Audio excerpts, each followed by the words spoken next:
Today on the Daniel Baldwin Show, viewer mail and Cuba. What the hell is going on with Cuba?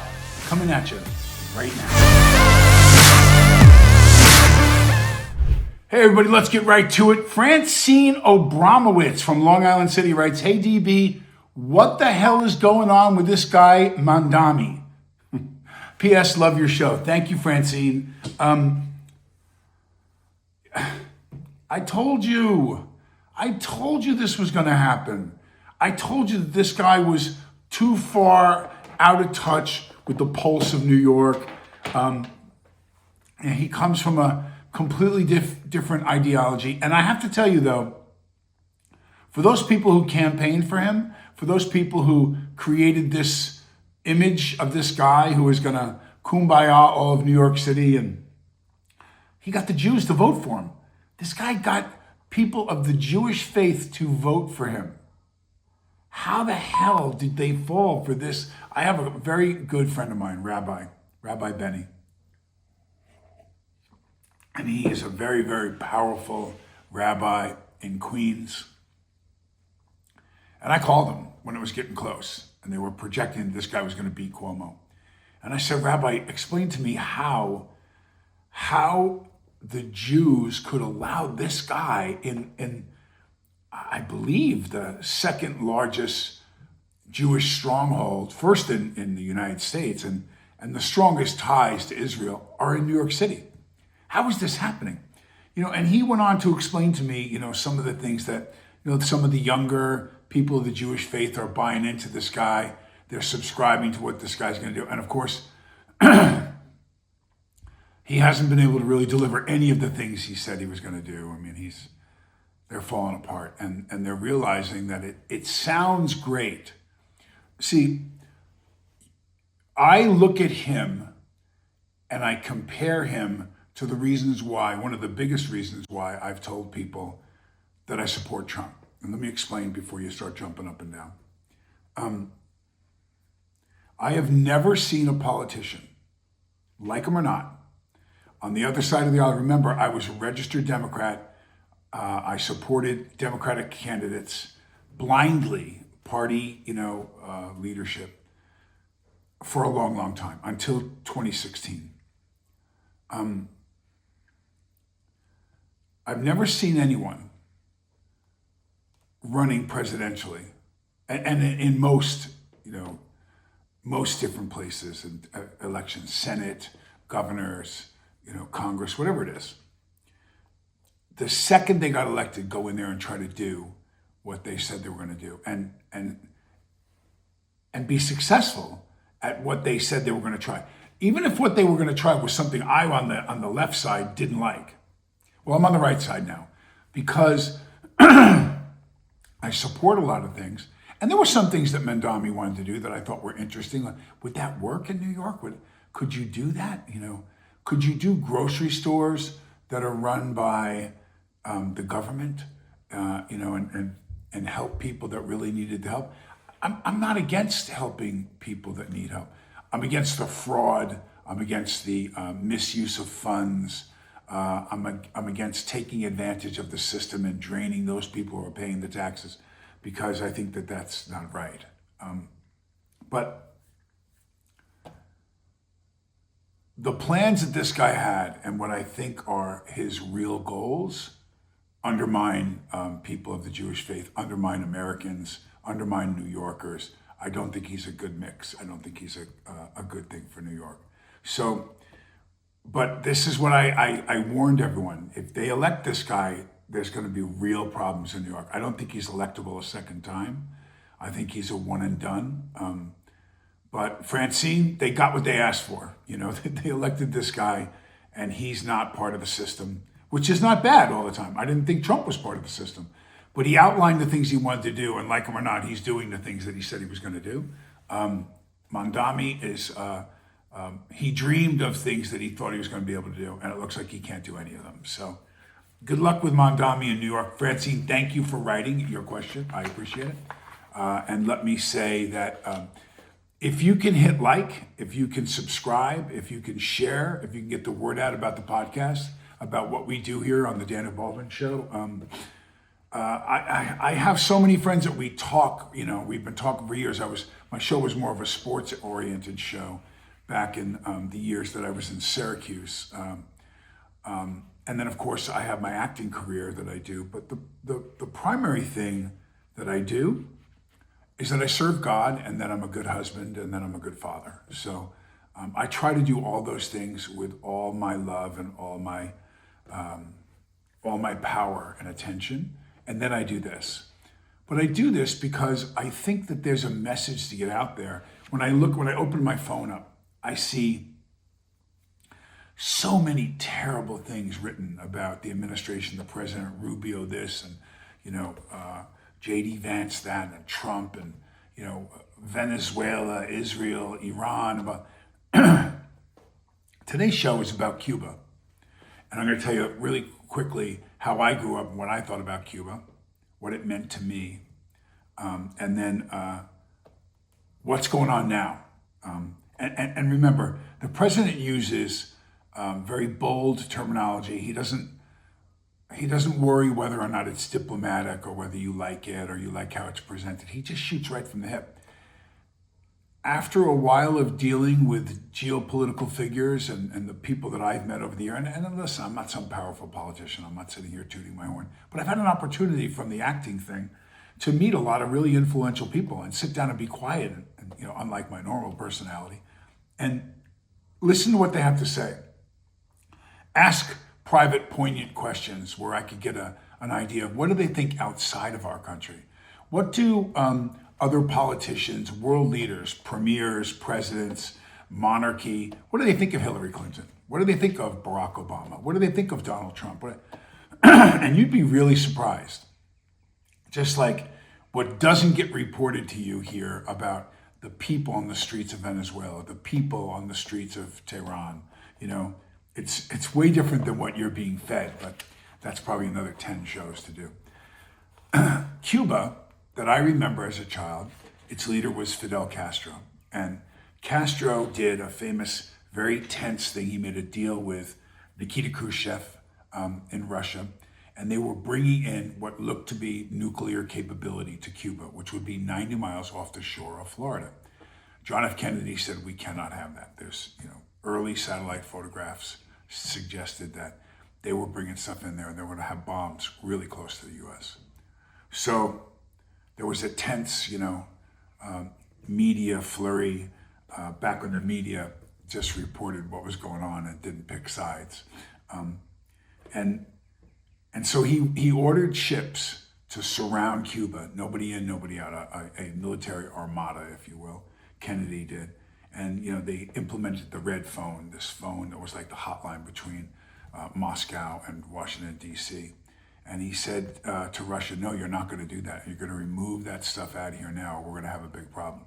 And so, of course, there was talks about nuclear war. There was this standoff. And Khrushchev finally decided it was better for Russia. I don't want to say back down, but the decision was to remove, and the armada was dismantled. And there was a no travel to Cuba anymore. They were considered an enemy. They were considered. So I grew up thinking Cuba was bad. Havana was a city that was against us. Castro was against us, and that he might have even had something to do, or rumors had it years later that he was in on or part of the assassination of John F. Kennedy. So bad. We're not allowed to travel to Cuba. Now, let me read to you what's going on. So, Cuba is working to restore the electricity supply after another island-wide blackout left more than 10 million people without power. The ministry said that they are working to restore power to vital services such as hospitals, water supply, and food distribution. Cuba was still recovering from a nationwide power grid collapse on Monday, the first since the U.S. began blocking fuel supplies from Venezuela earlier this year. So Cuba is dependent on Venezuelan oil, which, as you know now, is not flowing to the places that it was flowing to. We've created a blockade there. We're making sure that oil goes to places that it needs to go to that are not our enemies. Now, and people have different opinions about that. So Who are we? I've heard questions. Who are we to decide? I've heard people on the left writing, Congress people, to determine what Venezuela does. I'll tell you who we are. Let me tell you exactly who we are. We're the United States. Drugs are being funneled through other South American countries into Venezuela and into its narco-terrorism. Excuse me. We have made it very clear all the way into Colombia that we are not going to tolerate this happening anymore. You have seen the many boats be destroyed by U.S. military ships, and they're going to continue to be blown out of the water because our children are being fed methamphetamines, heroin, and cocaine on these boats. So instead of worrying about how many publicly funded rehabs we can have to help our children that after a sports injury, they're roped, they've been taking oxycodone, and now they're using heroin and blah, blah. And I can tell you because I'm an expert in that field. I'm an expert in the field of doing interventions. I've done over 500. I've been affiliated with a chain of 14 rehabs on the West Coast and in Texas. I have had a TV show called Sober Living, Sober Life in Texas and San Antonio. For years I was on that show. So, I mean, again, I'm not trying to toot my horn, but I know quite a bit about it, about the addiction cycle. And cutting the head off the snake is far better than trying to deal with the disease you get from the bite of the snake and all the other ancillary stuff that comes with it.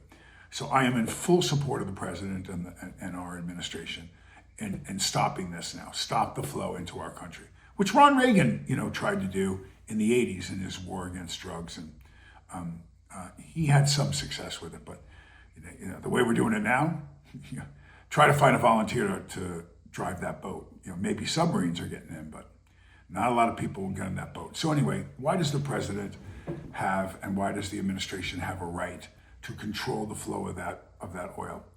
Here's why. Would you rather go to war?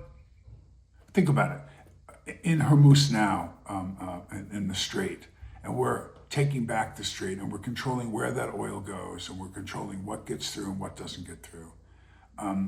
Isn't that better than putting ground troops in? I mean, people are criticizing the president right now. And frankly, it's a bunch of BS. It really is.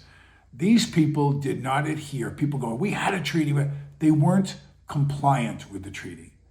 They are enriching uranium in Iran. They are.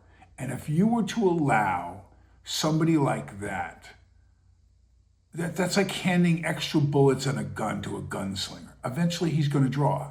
So what would everyone say? I want you to really think about this for a second, because this is an important thing for you to understand.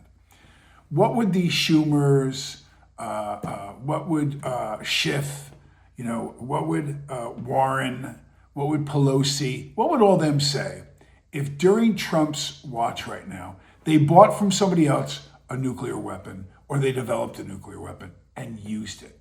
What would they say if Iran had its back to the wall and launched a nuclear weapon to Tel Aviv? What would they say about Trump? Of course, they should have never. This never would have happened with Joe Biden. This never would have happened with a Democrat, with Obama back in the White House. This happened on his watch. Well, this president is not going to take no for an answer. You're not going to be able to do it sideways. You're not going to be able to. He's going to take out the leadership. He's going to take out key administrators, because that's the very small percentage of people that are making the choices that are being made for Iran, not the people of Iran. The people of Iran are not making these choices. And the same will be said for the poor with no power in Cuba. Do you think the people of Cuba don't want American dollars to come into Cuba and worldwide to invest in hotels and to invest in the development of the country, to make it a vacation and resort destination? They were doing that in the 50s. They were getting ready for all of it. It was gearing up. It was going to become, little America down there. Now, again, they should have their own government. They should do their own things. They should, keep their own faith and their own whatever traditions that they have. I'm not saying, but boy, to have the American dollars that close come in and people want to go to vacation in Cuba. The Cuban people they live, on average, a pretty miserable socioeconomic lifestyle. They do. They don't have the advantages of, just look at some of the neighboring countries that accept US dollars that Americans go to vacation. So I think you'll find a large number of people, even in Havana, that welcome America to come back.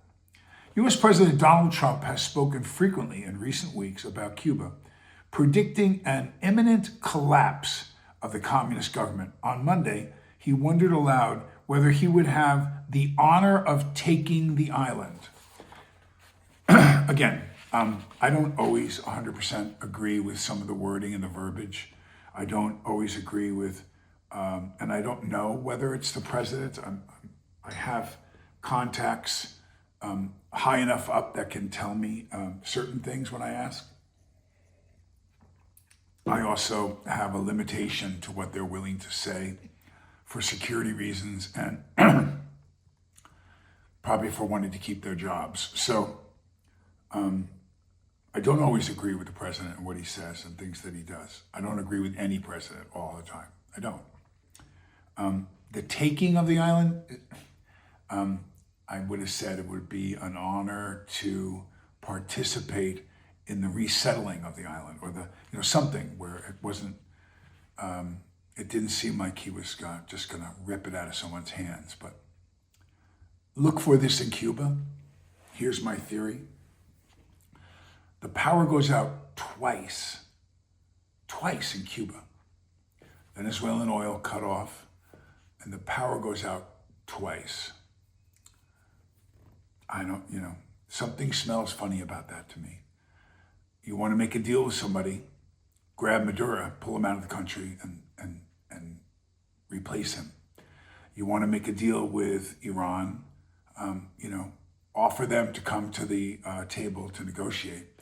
And they talk about how many soldiers they have, and they talk about their navy. But their navy is at the bottom of the ocean floor now, just about all of it.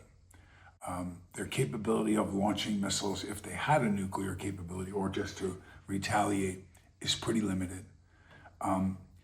We can fly over their country pretty easily and take out most things. They might get a couple of bombs off. They might. But the superiority that is being shown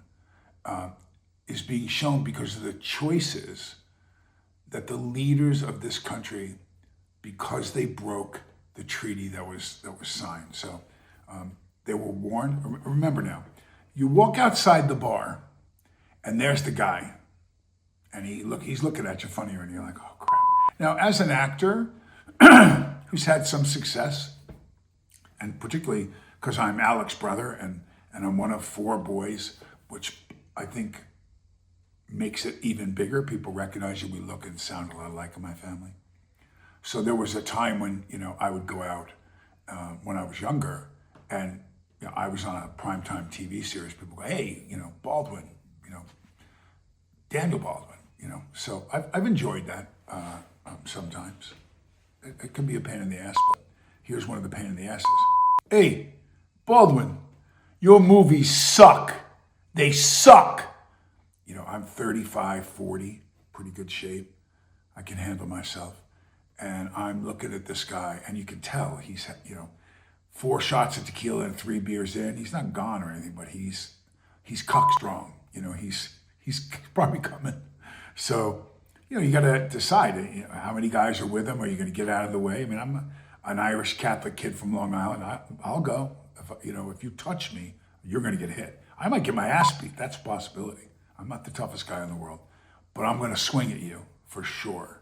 So, and I'm older now, so I'm 65 years old. You think I'm waiting to get hit by some 30-year-old drunken kid in a bar? I'm not. I'm dropping that kid quick. So if I see it's coming. So I'm faced with all that kind of stuff, and I've seen it before. The same thing is going on with what's going on with the administration. I'll look at that guy and I'll say, hey bro, I don't want a problem. So I don't know what your issue is, but I don't want a problem. But if you touch me, I'm warning you. Because I want that out, that people hear that I warned him, don't touch me. You can say all the words you want. I've had spit flying out of the guy's mouth. Your brother, there's a lot of attacks on me because of the similarity look-wise and sound-wise with my brother Alec, who is a far bigger celebrity than I've ever been. And, he's had some pretty loud political statements to make that don't always mesh with what I believe, but I'm guilty by association of looking like I'm being his brother. So I've had to defend myself because of his stance or things that have happened in his life, which is hard. It's definitely plagued me throughout my career that I've been compared a lot to my older brother, particularly my brother Alec, for sure, because I think he's the biggest target. And it's not fair to him. Stuff he didn't say, places he wasn't, things he's accused of doing. And, him and his poor wife, I feel sorry for what he has to go through.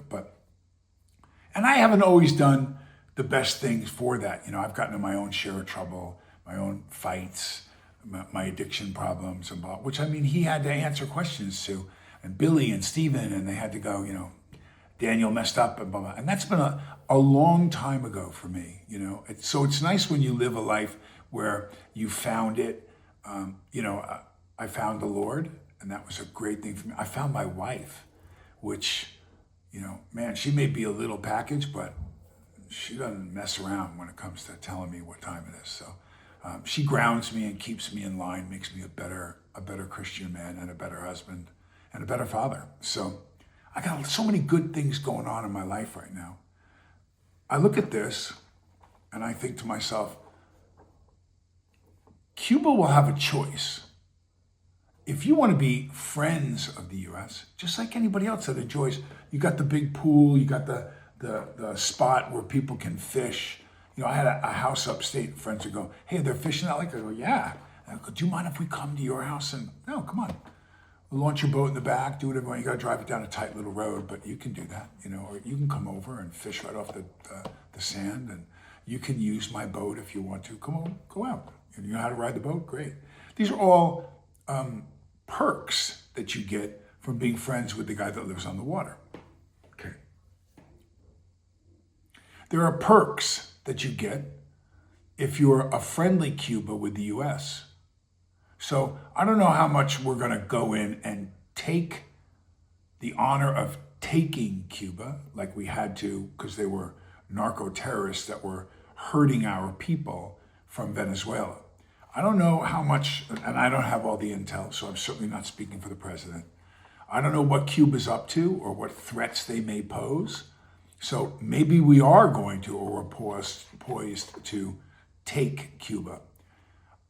I think a negotiation with Cuba and a friendly sit down with them wouldn't take very long to come up with terms by which we could interact with Cuba successfully and honorably and from a place of friendship and working together. So I think there's some cohesion that's potentially there. I know one thing, I wouldn't want to be Cuba with this president and not be friendly with him. I wouldn't want to do that. If they give a reason, and they're not friends, that threatens us, like back with John F. Kennedy that I told you during the Cuban Missile Crisis, I promise you this president will act quickly. This is another thing I listened to Marco Rubio talk about recently, and that is, this is a president that doesn't mince words. This is a president of action. This is a president of action. And under Barack Obama, we bombed all kinds of cities. He ordered bombing. No one said shit about Obama deciding to press the button here, press the button there, go over there, stop them with these kids. A large number. So same thing for Clinton, George Bush, Jr. No one said shit. So they like to push at this guy.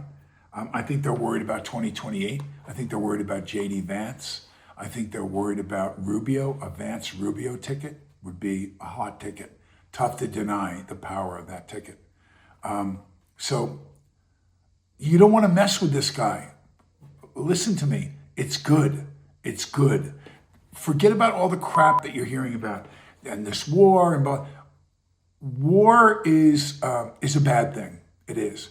But to protect our rights and protect our interests and to protect our people from what could happen.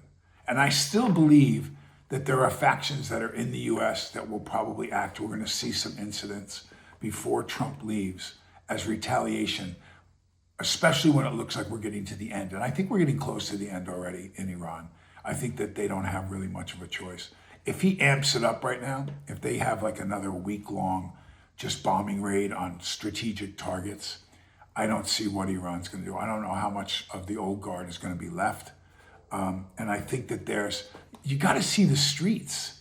You got to see the streets of Iran. The younger Iranians that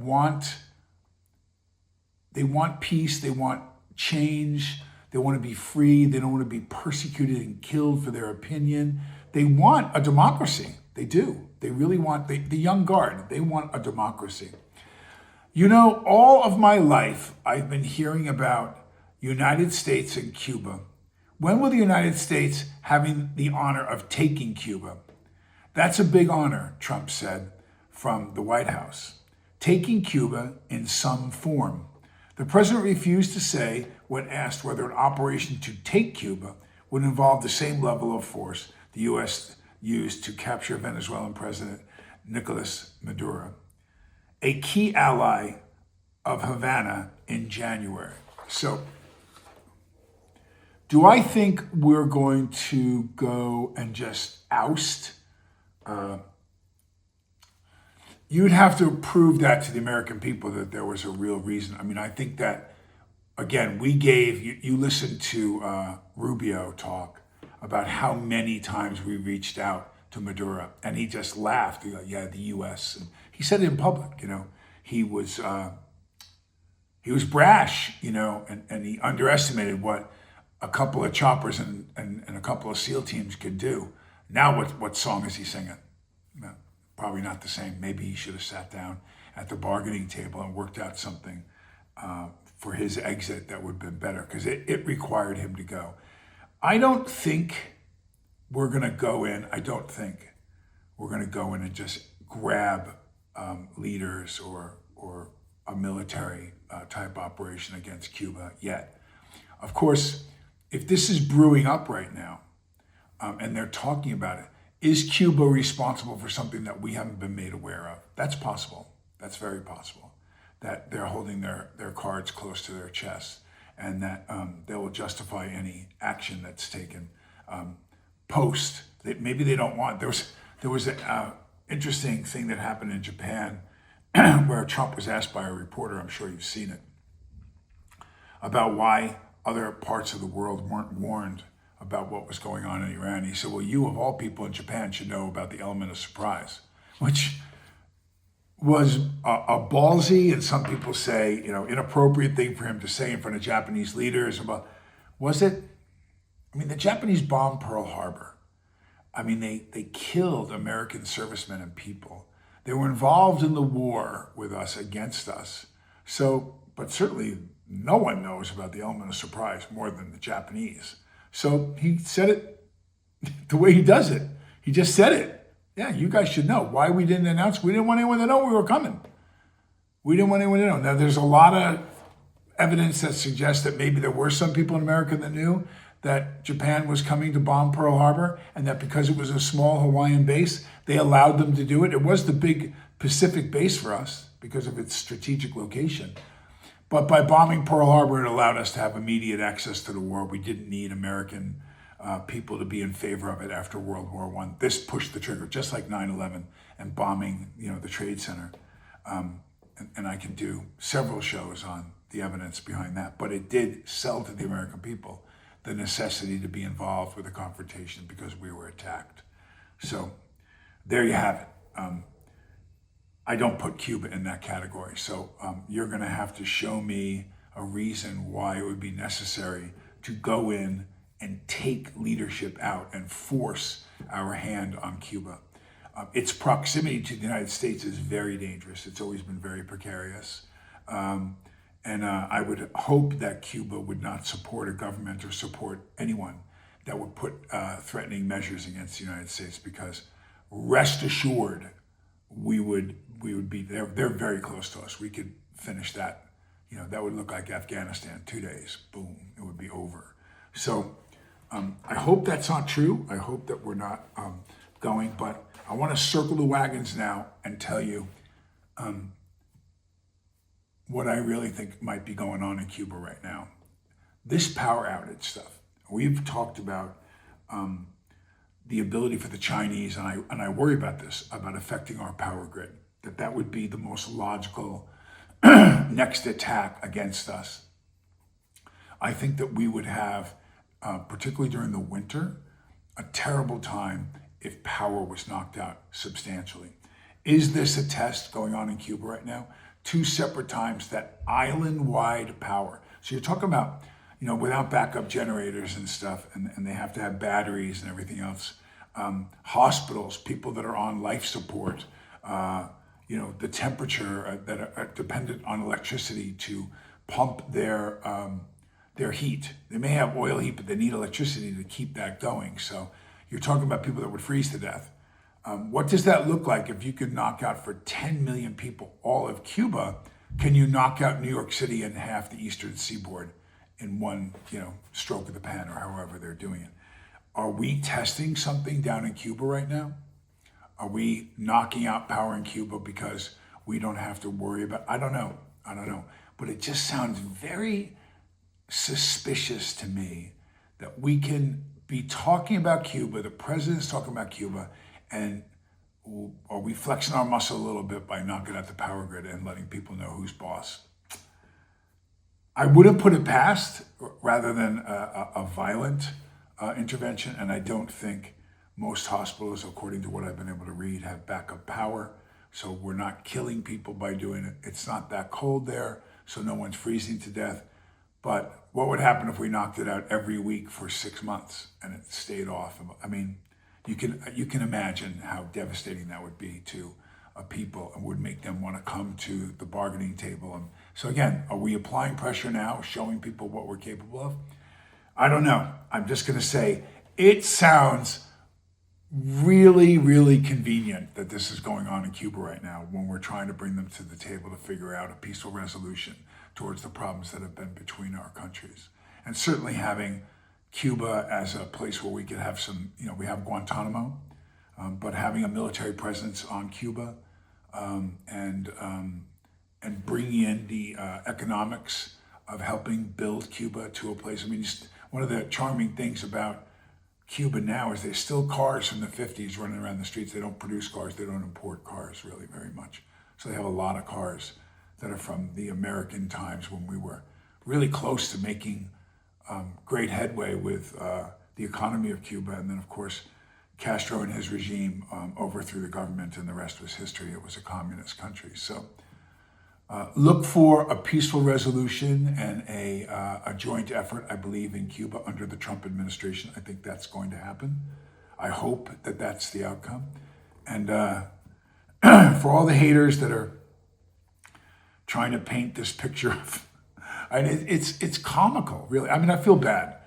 Particularly, don't let anyone see this, please, and see that I'm laughing about a war where we've lost American lives. I am not. No one has more respect that does a podcast or that is an actor or whatever to what our American men and women sacrifice. And not even just the ones that pay the ultimate sacrifice, but wounded warriors. I'm going down to a function at Mar-a-Lago with my wife in April to salute and pay our tribute and to honor injured warriors that are in the United States military. So, yeah, no, I don't mean to laugh. What I'm laughing at, though, is the irony behind people saying that Trump didn't have a right to do this, Trump doesn't have a right to drop bombs, and the level congressionally and in the Senate and people in the news that know better that, well, where was all this when Obama did it? Where was all this when every politician, has, most of them, or you're Joe Biden and you're just sending them, billions and billions and billions of dollars to support your friends in the industrial war complex. So which one? Take your choice. So at least we're hitting people that are a threat, and we have a justifiable reason, and we're protecting our friends in Israel. You look at the number of people that jumped in now that Trump has asked. Note to yourself, those that didn't. When you're spending your American dollars to go and vacation in Italy, and you buy products that are made in Italy, remember that the Italians backed our president. Remember that the Italians said they would support us. Spain didn't. Spain didn't support us. They said no. Are you going to go to Spain and vacation in Spain? Are you going to go? Spain did not play as our friend. They did not. They did not. They turned their back on us and he asked them, hey, can I have your support? That may not have meant much, but it meant in numbers, members of the European Union were going to say no. They didn't do that. They wouldn't get on record as saying that they backed the president. Note that to yourself. Note that to yourself when you're spending your American dollars on or in products that have to do with Spain. I won't do it again. I won't. I'm sorry. I've won the Madrid Film Festival. I've won the Barcelona Film Festival. I've run with the Bulls.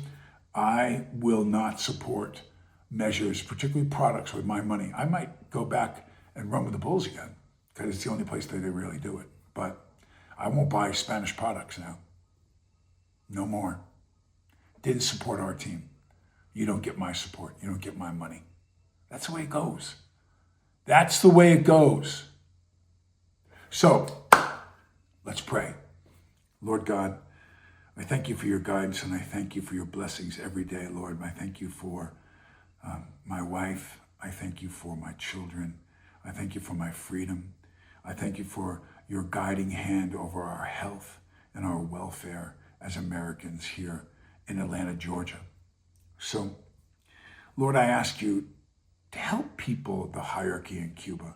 Help them think about the advantages of being friends with the U.S., the great umbrella of protection that will become theirs, and the honor of doing business with our administration and our people, that we could help your people have a healthier lifestyle and make money and be successful and be happy and be loving Christians.